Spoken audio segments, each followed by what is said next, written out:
ہمارے چینل پر آنے والے تمام ناظرین کو خلوص بھرا سلام ہو۔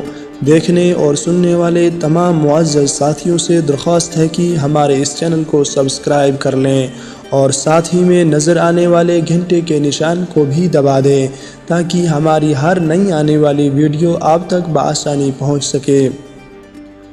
ناظرین، امید ہے کہ تمام دیکھنے اور سننے والے ساتھی بالکل خیریت و عافیت سے ہوں گے، اور دعا ہے کہ پروردگار عالم ہمیشہ آپ سب کی حفاظت فرمائے اور آپ سب کو اپنے حفظ و امان میں رکھے۔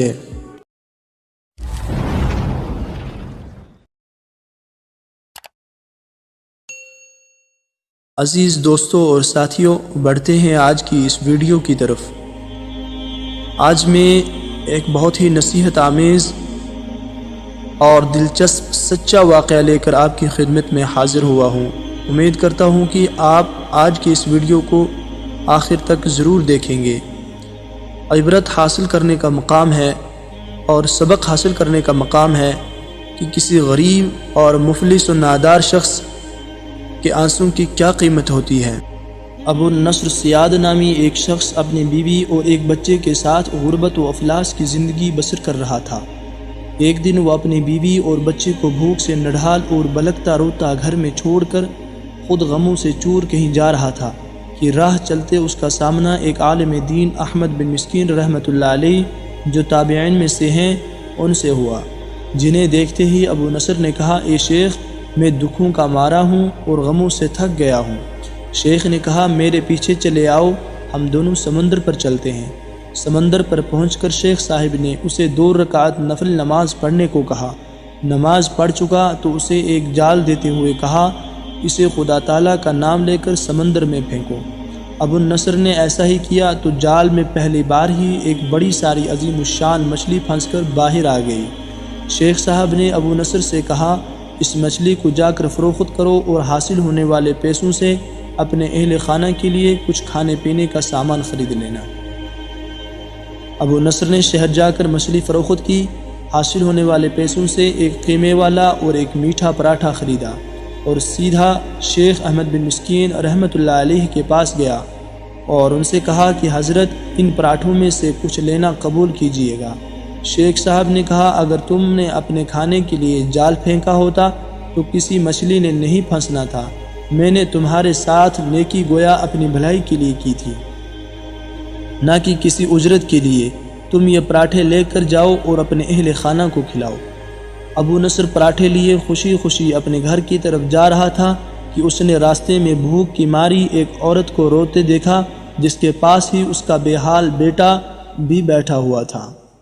ابو نصر نے اپنے ہاتھوں میں پکڑے ہوئے پراٹھوں کو دیکھا اور اپنے آپ سے کہا کہ اس عورت اور اس کے بچے اور اس کے اپنے بچے اور بیوی میں کیا فرق ہے؟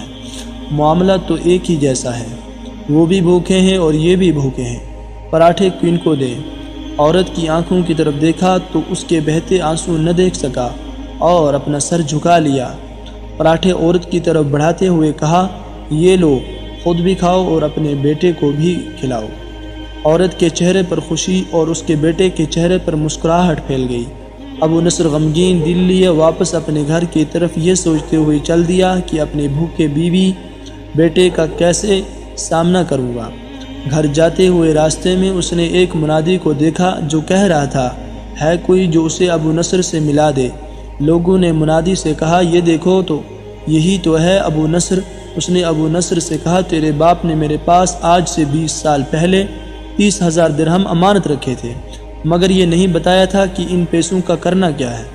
جب سے تیرا والد فوت ہوا ہے میں ڈھونڈتا پھر رہا ہوں کہ کوئی میری ملاقات تجھ سے کرا دے۔ آج میں نے تمہیں پا ہی لیا ہے تو یہ لو 30,000 درہم، یہ تیرے باپ کا مال ہے جو میرے پاس امانت تھی، اب میں یہ آپ کے حوالے کرتا ہوں۔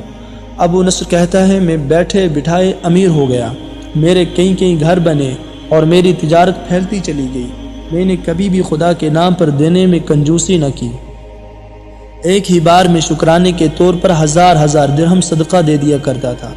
مجھے اپنے آپ پر رشک آتا تھا، فخر تھا کہ کیسے فراخ دلی سے صدقہ خیرات کرنے والا بن گیا ہوں۔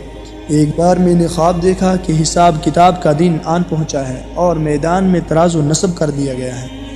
منادی نے آواز دی ابو نصر کو لایا جائے اور اس کے گناہ ایک طرف میری نیکیاں اور دوسری طرف میرے گناہ رکھے گئے تو گناہوں کا پلڑا بھاری تھا۔ میں نے پوچھا آخر کہاں گئے ہیں میرے صدقات جو میں خدا کی راہ میں دیتا رہا تھا؟ دھولنے والوں نے میرے صدقات نیکیوں کے پلڑے میں رکھ دیے۔ ہر ہزار درہم کے صدقے کے نیچے نفس کی شہوت، میری خود نمائی کی خواہش اور ریاہ کاری کا ملمہ چڑھا ہوا تھا، جس نے ان صدقات کو روئی سے بھی زیادہ ہلکا بنا دیا تھا۔ میرے گناہوں کا پلڑا ابھی بھی بھاری تھا۔ میں رو پڑا اور کہا ہائے رے میری نجات کیسے ہوگی؟ منادی نے میری بات کو سنا تو پھر پوچھا ہے کوئی باقی اس کا عمل تو لے آئیو۔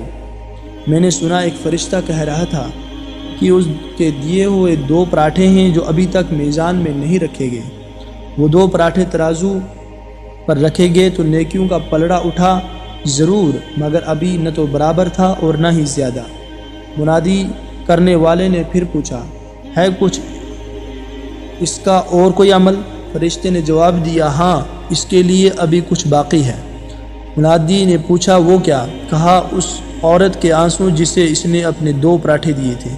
عورت کے آنسو نیکیوں کے پلڑے میں ڈالے گئے جن کے پہاڑ جیسے وزن نے ترازو کے نیکیوں والے پلڑے کو گناہوں کے پلڑے کے برابر لا کر کھڑا کر دیا۔